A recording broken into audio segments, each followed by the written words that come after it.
ake sithinte utshwala ke nabantu abadala. Kuyenzeka yini umuntu anikwe abantu abadala utshwala adakwe kuze kube over ebenikwa abantu abadala? Yebo kuyenzeka, antsileyo ngizochaza ukuthi kanjani. Umuntu ophuza kweqe abantu abadala bengazange beze bavumelane naye, bengamnikile utshwala futhi, kuyenzeka nalokho. Sibahlukanisa kanjani-ke? Zikhona izinto eziyinkomba nento okwazi ukubona ukuthi kwenzakala kanjani. Ake sithi-ke umuntu onikwa abantu abadala utshwala simbona kanjani? Umuntu onikwa abantu abadala utshwala angadakwa kube over, adakwe adide, kodwa ngeke azale imali edakiwe, ngeke futhi angabuyeli ekhaya makufanele abuyele ekhaya. La iyakhona uhamba aze ayofika ngisho kuthiwa unjani, yila ubona khona umuntu uzothiwa kade hamba ngebhayisekile kodwa uhamba azofika ekhaya edakiwe.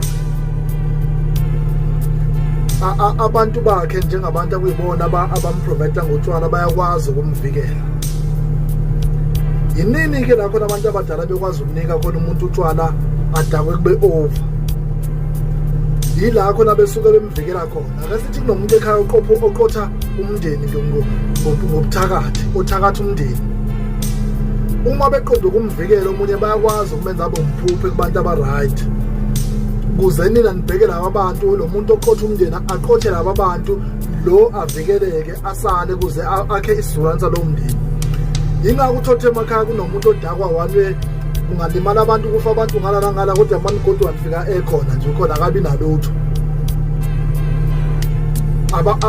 Abantu abaningi bamlwisa ukuthi uphuphile kanjani. Akaphuphile, wenziwe yibona ngamabomu, bayamkhava, bayamvikela.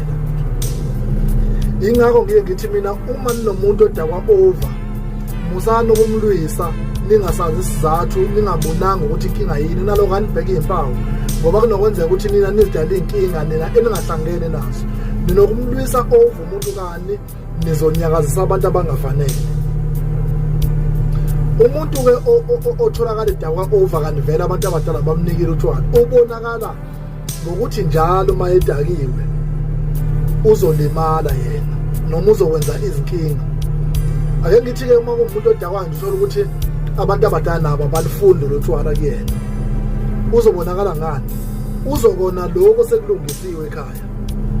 Uma ukuthi ekhaya usenomfazi, uzohlukumeza lo mfazi, azame yena ukugxosha lo mfazi, alwise zakhe iy'ngane. Umsebenzi uma eruthola awuqede yena, uzothupha